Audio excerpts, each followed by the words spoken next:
Hello everyone, welcome to my channel. Today I'm going to be sharing about my experience of solo traveling at 19.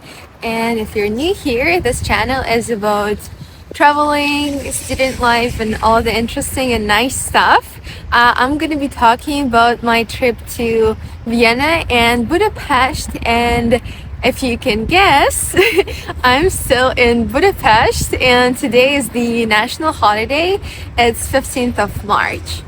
Okay, let's get into it. This video is a mix of exciting and maybe sad things that I have experienced, and I would like to start with the exciting stuff, of course. How I overall started thinking about solo traveling, it was still last year when I went to America on a J1 visit to work, and all the J1 students had different schedules, so if I wanted to travel I would do it alone, and I was quite courageous to do so. And my first trip actually took me 2.5 hours of cycling both ways that Americans said it was crazy. After America, I planned a trip to Bulgaria, to the Black Sea at Varna for 3 days. I almost missed my train, but I met a first solo traveler on my way who became my friend, and in Varna we traveled together, so it was not a solo traveling experience. My second opportunity for solo traveling was in my fall break, but I went to Norway to visit my friends, so it was not a solo traveling experience. And today it was my first solo traveling experience. My initial idea for solo traveling was my curiosity and overall independence, because I don't really want to depend on a large group to overall plan all the things, and I really like to have everything neatly organized so that I can visit as many places and overall have like a nice schedule. So now my first advantage and something that made me feel really excited about solo traveling, having your own schedule. The second clear advantage of solo traveling is meeting a lot of people, and especially solo travelers like you in the hotel or in hostels. For me, on my weekly trip, I think I have met about 10 people, even on the street, in the hostel, in the reception area. So that's a very clear advantage if you want to look for new friends, share this interesting moment with someone, even if you're still solo traveling.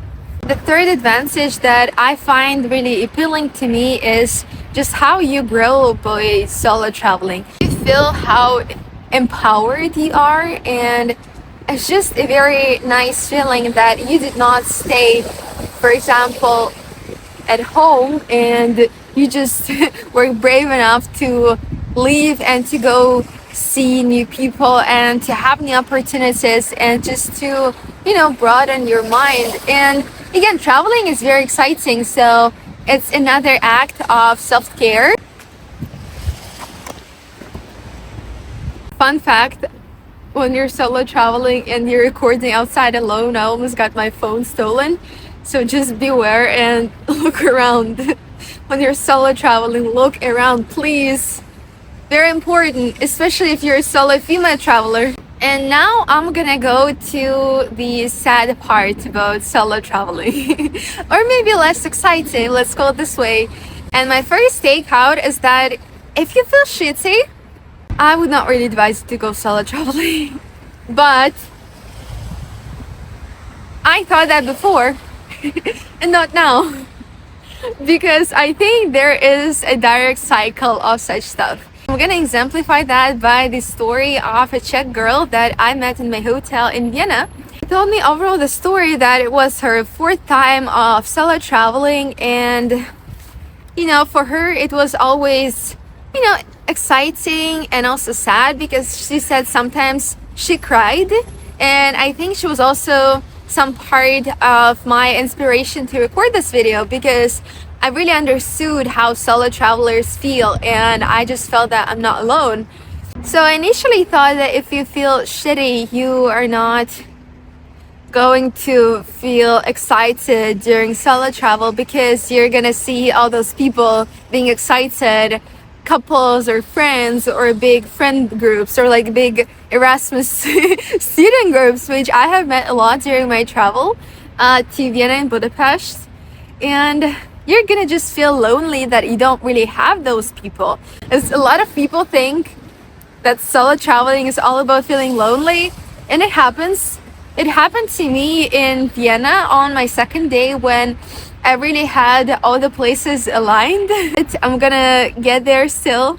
Hang on. So even now, if you feel shitty and you feel lonely, that's not the point that you should not go solo traveling, because referring to the fact about personal growth from the advantages. That's why it's a cycle. You learn and you start to enjoy your company and you start to be more confident. And that's a very important fact, because if you want to meet new people, again, by solo traveling, what draws other people to you? It's confidence. It's how confident you feel. And remember Wizard Liz or any other quotes, you don't chase, you attract. And you attract by being enough, by being satisfied with what you have. And that's again the overall advantage of solo traveling. Even if you feel shitty, you still go, and then you start to feel excited, and then you start to know what you like, you want overall, and you just start to appreciate the beauty of life, and you start to appreciate other people. And again, if you live in the hotel or like a hostel, that's a very nice place to meet people, but if you feel shitty, people are not really going to be drawn to you. So solo traveling is definitely something that maybe learn that you need to feel enough. You need to learn to solo travel to feel confident and to feel enough. And that's, again, a very personal lesson to improving your life and to just, having new people come to your life. It's raining so much, but my hair is now so curly.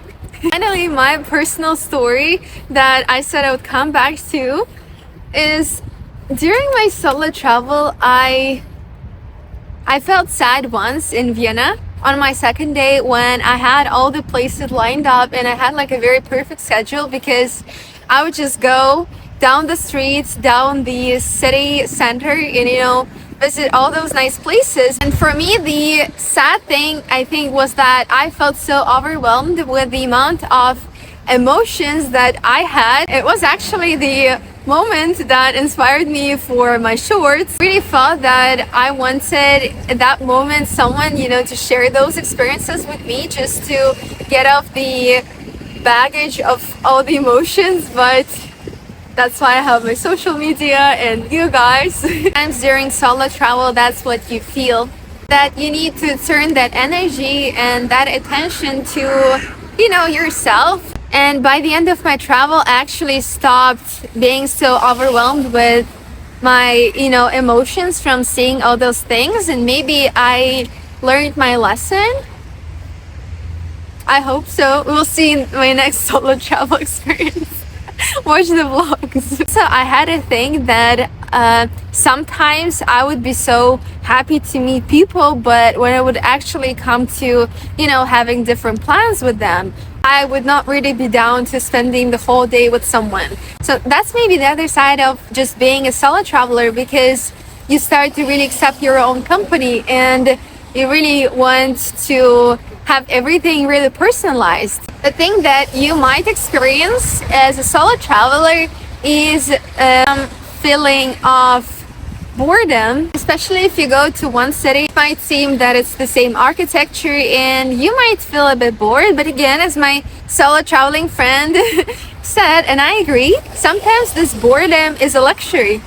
So that's really something that you should be looking forward to, because in a busy life, when you're not traveling, you're really busy, you don't have boredom. I really hope that from this place of my shooting of the background, we really got inspired to travel and to solo travel, because it's raining, but I feel nice because I'm just in a very new place and I'm seeing this all nice architecture and I'm just seeing the lifestyle of different people. I have a theory that maybe it depends on the place.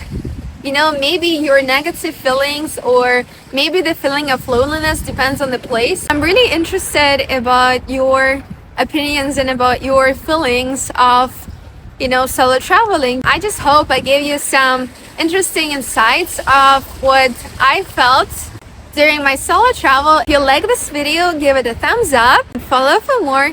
See you in the next video.